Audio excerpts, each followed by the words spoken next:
네. 오늘은 끝까지 품으시고 업어주시는 사랑의 하나님이라는 제목으로 하나님 말씀 받겠습니다. 여러분, 세상에는 많은 신들이 존재합니다. 그 신들은 근데 진짜 신이 아닙니다. 사람들이 자기 마음대로, 자기식으로, 자기가 원하는 대로 만들어 놓은 신입니다. 이스라엘이 광야 생활을 하는 가운데 모세가 십계명을 받으러 갔을 때 하나님이 안 보이고 모세도 안 보이자 불안해해서 그들은 금으로 황금 송아지를 만듭니다. 그리고 그것을 하나님이라고 말하며 신을 삼았습니다. 불안하니까 자신이 원하는 대로 형상을 만들어 하나님이라고 부르면서 자신의 우상을 만들었던 것입니다. 하나님은 그들을 보고 진노하셨습니다. 그런데 여러분, 사람들이 자신의 마음대로 만든 신이 진짜 신입니까? 아닙니다. 정말 진짜 신이 아닙니다. 진짜 신은 바로 하나님이십니다. 우리의 인생의 정답은 바로 하나님이십니다. 우리는 때로는 너무 느린 것 같고 기다리기가 힘들어서 제멋대로 살아갈 때도 많지만 하나님은 우리를 향한 놀라운 계획을 가지고 계시고 우리의 삶 가운데 그 뜻을 이루시기 원하시는 분이십니다. 그래서 우리는 하나님께 우리의 미래를 맡기며 신뢰하며 나가야 합니다.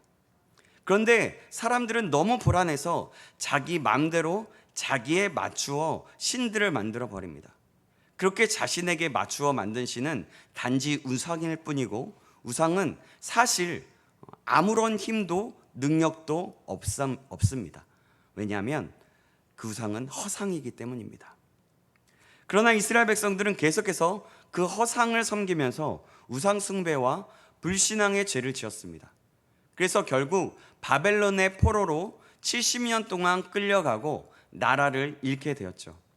그러나 하나님께서는 이스라엘 백성을 끝까지 포기하지 않으셨습니다. 그들을 구원시킬 계획을 가지고 계셨습니다.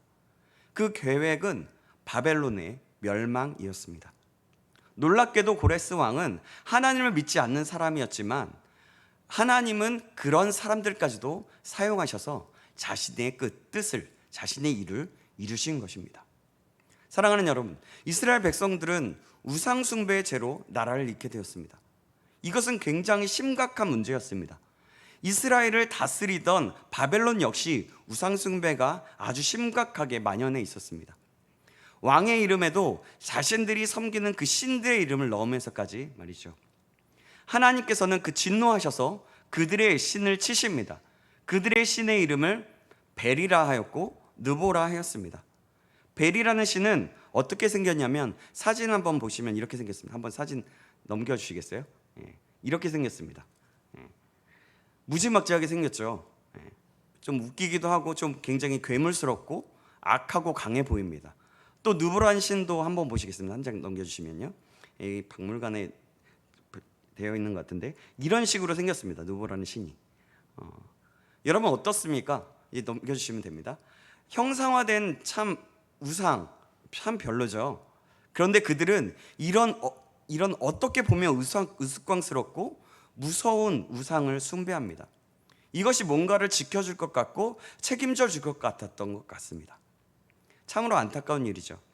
바벨론의 그 마지막 왕인 벨사살 왕도 벨이라는 단어를 사용했고 느보는 벨의 아들로 학문이나 천문학을 상징하는 우상입니다. 느보의 이름을 딴 왕이 바로 느부갓네살 왕이었습니다. 자료를 보면 그 신상의 높이가 5.4m나 되었다고 합니다. 그때 당시에는 어떤 절기가 되면 가축들이 끄는 그 큰 수레에 거대한 그 신상을 신고 도시를 돌아다니면서 축제를 벌였다고 합니다. 그럴 정도로 그들의 삶에는 우상이 만연해 있었습니다. 그냥 우상을 숭배하는 것이 축제였고 삶이었던 것입니다. 그것이 참 심인 것처럼 말이죠. 바로 아무것도 아닌 형상을 만들어서 그것이 신이라고 하면서 그들에게 힘을 준 것이 바로 인간이었습니다. 오늘 본문에 보니까 하나님은 그러한 신들이 어떻게 되었는지 말씀하고 있습니다. 1절, 2절 말씀입니다. 성경 우리 한번 볼까요? 제가 읽겠습니다. 벨은 엎드러졌고 느보는 구부러졌도다. 그들의 우상들은 짐승과 가축에게 실렸으니 너희가 떼매고 다니던 그것들이 피곤한 짐승의 무거운 짐이 되었도다. 그들은 구부러졌고 그들은 일제히 엎드러졌으므로 그 짐을 구하여 내지 못하고 자기들도 잡혀갔느니라. 아멘. 바벨론의 대표적인 신들이 어떻게 되었는지 2절 앞부분의 세 번역으로 보니까 한꺼번에 넘어지고 고꾸라졌다라고 말씀합니다. 신이면 여러분 자신을 구할 수 있어야 하는데 자신들도 구하지 못했던 것입니다. 그냥 돌덩어리였기 때문에, 아무것도 아니었기 때문에 어떠한 힘도 발휘하지 못한 것입니다. 그들은 아무런 능력이 없었습니다. 부르짖어도 응답하지 못했습니다. 그냥 신상에게 사람들이 그냥 신이라고 이름을 지어주고 그 신을 따른 것입니다. 그런데 그런 신들은 한꺼번에 넘어져서 부서지고 무너지고 맙니다. 6절 7절은 이렇게 표현합니다. 제가 읽겠습니다. 사람들이 주머니에서 금을 쏟아내며 은을 저울에 달아 도금 장인에게 주고 그것으로 신을 만들게 하고 그것에게 엎드려 경배하며 그것을 들어 어깨에 메어다가 그의 처소에 두면 그것이 서 있고 거기에서 능히 움직이지 못하며 그에게 부르짖어도 능히 응답하지 못하며 고난에서 구하여 내지도 못하느니라. 아멘.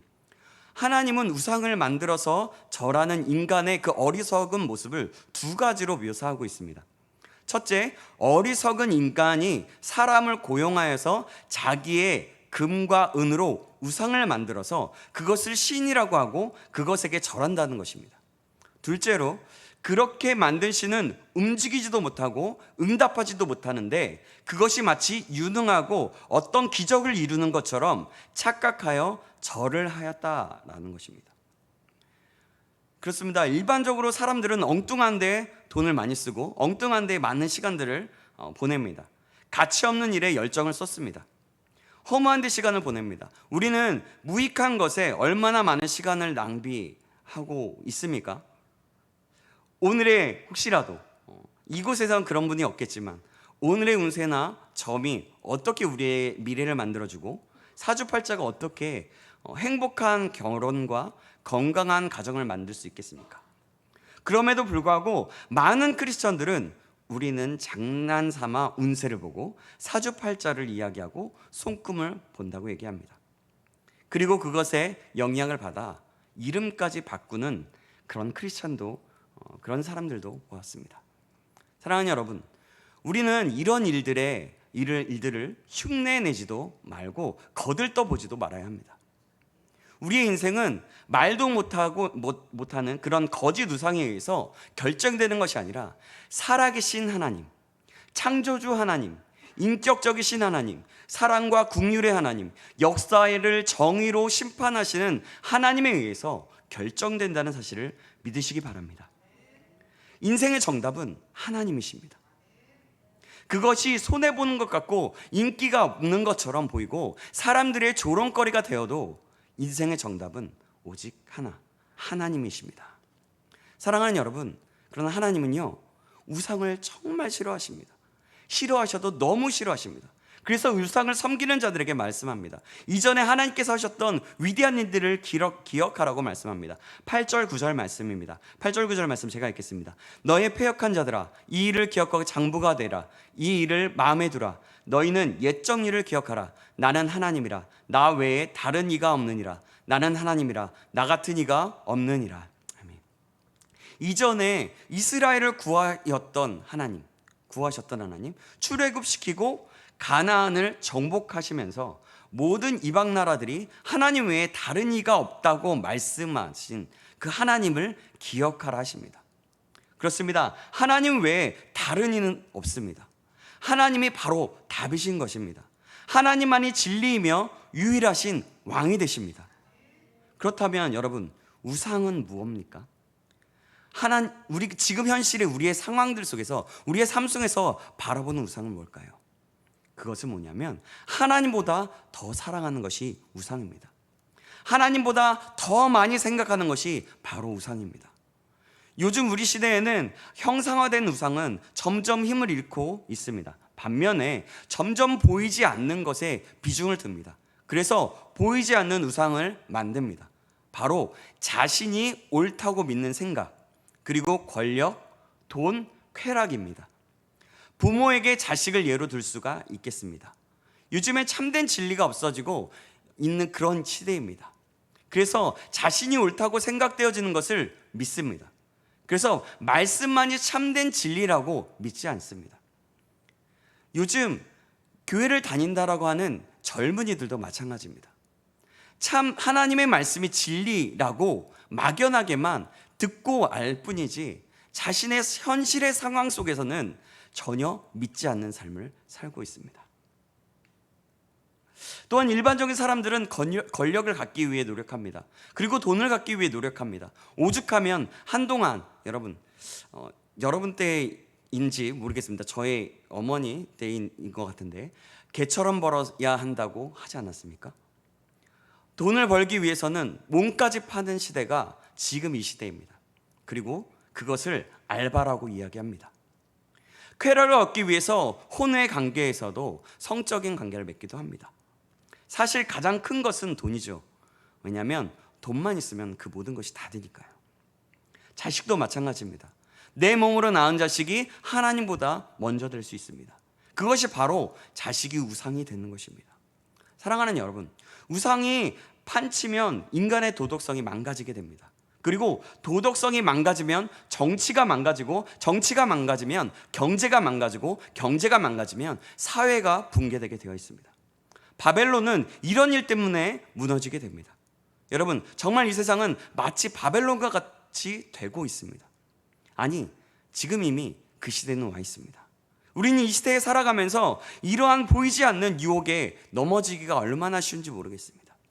그래서 우리는 날마다 점검하며 모든 것의 해답이 되신 하나님 아버지 앞에 몸부림치며, 하나님의 말씀 앞에 몸부림치며 그 말씀을 적용하기 위해서 나아가야 하는 것입니다. 하나님을 의지해야 합니다. 우리 모두가 그런 사람이 되기를 주님의 이름으로 축원합니다. 아멘. 그럼 우상과 반대로 살아가는 살아계신 하나님을 섬기는 사람들은 어땠을까요? 하나님을 섬기는 백성들은 망하는 것 같지만 흥했고, 죽은 것 같지만 살아났고, 없는 것 같지만 일어나게 되었습니다. 하나님을 경외했던 사람들에게는 다시 회복되는 역사가 있었습니다. 우리가 소망이 있는 것은 이렇게 살아계신 하나님을 섬기는 사람들, 하나님을 경외하는 사람들에게 새 희망을 주시고 지킬 것이라고, 하나님께서 지켜줄 것이라고 말씀하시기 때문입니다. 그와 마찬가지로 하나님은 이스라엘의 그 믿음을 지킨 백성에게는 새로운 희망을 주셨습니다. 3절에서 5절 말씀인데요, 오늘 우리 말씀을 보면서 제가 3절, 여러분이 4절 읽어주시겠습니다. 5절은 제가 읽겠습니다. 야곱의 집이여, 이스라엘 집에 남은 모든 자여, 내게 들을지어다. 배에서 태어남으로부터 내게 안겼고 태에서 남으로부터 내게 업힌 너희여, 백발이 되기까지 내가 품을 것이라. 내가 지었은즉 내가 업을 것이요 내가 품고 구하여 내리라. 제가 읽겠습니다. 너희가 나를 누구에게 비기며 누구와 짝하며 누구와 비교하여 서로 같다 하겠느냐. 아멘. 하나님은 이스라엘의 그 남은 믿음을 지킨 자에게 말씀합니다. 마치 어린아이를 잉태한 어머니처럼 이스라엘을 태에서부터 안았고 업어주십니다. 그렇게 날마다 돌보시고 품어주십니다. 4절에 보니까 노년에 이르기까지, 백발이 되기까지 그렇게 품고 업어서 구하여 주실 것이라고 말씀합니다. 하나님은 어떤 것과 비교할 수 없으신 분이십니다. 모든 것을 창조하시고 모든 것을 아시는 전지전능하신 분이시기 때문입니다. 우리 인간은 하나님을 부분적으로 알 수밖에 없습니다. 그런 우리가 하나님을 온전히 안다는 것이 불가능하지만 우리의 인생을 다해서 하나님을 알아가기로 힘써야 하는 것입니다. 그래야 하나님이 원하시는 것을 더욱더 많이 알고 그 뜻을 이뤄나갈 수 있기 때문입니다. 그래서 하나님을 보여주시면 믿겠다든지 하나님을 다 설명해주면 믿겠다는 그런 말처럼 어리석은 말이 없습니다. 우리는 하나님에 대해 극히 일부분만 알 뿐입니다. 하나님은 우리보다 크시고 인류보다 크시고 온 우주보다 크시기에 어찌 보면 우리가 모르는 것이 당연한 것입니다. 사랑하는 여러분, 우리 모두가 우리를 도우시고 품어주시고 안고 업어주시는, 그리고 돌보시는 하나님, 구원해 주시는 사랑의 하나님을 기억하시기 바랍니다. 백발이 되기까지 품어주시고 이끄실 하나님을 기억하시기 바랍니다. 생각해 보십시오. 사랑하는 여러분, 이런 하나님이 우리 하나님이십니다. 얼마나 놀라운 사랑이며 은혜입니까? 그 하나님이 우리의 아빠, 아버지가 되신다라고 성경은 말씀하고 있습니다. 할렐루야, 아멘. 이 하나님을 날마다 알아가는, 그리고 감사하며 주님께 영광이 되는 삶을 사는 저와 여러분 되길 주님의 이름으로 축원합니다. 아멘. 사랑하는 여러분, 하나님은 하신 말씀을 모두 이루시는 분이십니다. 하시기로 결정만 하시면 바로 하시는 분이십니다. 이스라엘에게 구원을 베푸시고 우리에게 구원을 베풀어 주실 분이십니다. 하나님께서는 믿는 자들에게도 말씀하셨지만 우상을 숭배하는 자들에게도 오늘 본문을 통해서 말씀하십니다. 이 말씀을 하신 이유는 무엇일까요?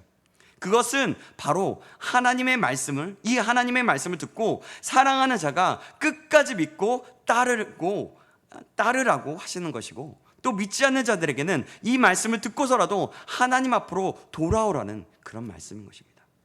사랑하는 여러분, 우리의 인생의 정답은 하나님일 수밖에 없습니다. 그 하나님은 끝까지 안아주심으로 품어주시고 업어주시는 사랑의 하나님이십니다.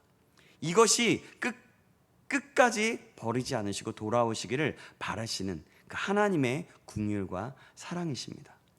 하나님이 이렇게 세심하게 말씀하시는 분이십니다. 사랑하는 여러분, 저와 여러분이 이 하나님을 기억하심으로 다른 우상들을 만들거나 따르지 않으며, 그 다른 우상에게 권력이나 힘을 주지 않으며 하나님보다 더 사랑하는 것이 있었다면 그것을 버리고 내려놓으시기를 주님의 이름으로 축원합니다. 그래서 오직 하나님만을 신뢰함으로 놀라운 긍휼의 하나님을 믿음으로 나아가는 저와 여러분 되시길 주님의 이름으로 축원합니다. 다시 한번 말씀드립니다. 이 세상의 신들은, 이 세상의 우상들은 하나님 앞에 아무것도 아닙니다.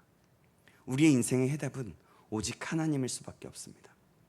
우리의 인생을 업고 가시고 안아주시고 돌보시는 하나님, 그 하나님을 끝까지 신뢰하고 믿음으로 살아내서 하나님께서 정말 기뻐하시고 이 시대에 부르시고 사용하는 사람, 그런 사람이 저와 여러분 되시길 주님의 이름으로 축원합니다.